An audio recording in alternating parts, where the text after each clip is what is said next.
Ijambo ry'umunsi. Ugitahura yuko amagambo yawe ari imbuto z'ibyiyumvo byawe.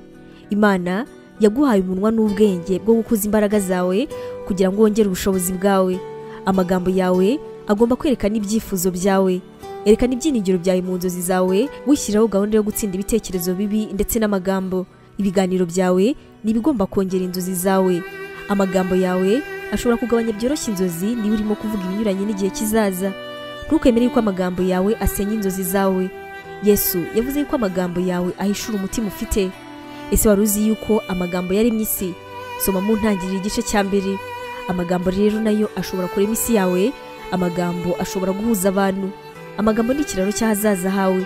Hari igihe cyo kuganira, hari igihe cyo gutega amatwi, hari igihe cyo kugenda, hari n'igihe cyo kuguma hamwe.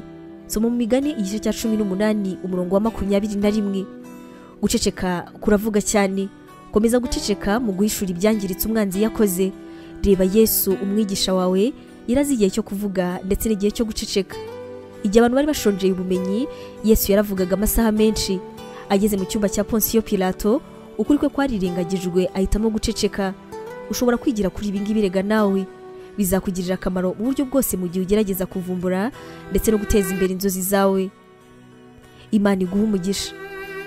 Ubu butumwa mwabuteguriwe kandi mwabugezwagaho na Nemi Tv Evangelical Ministries International, ariyo magambo ahinnye izwi nka Nemi.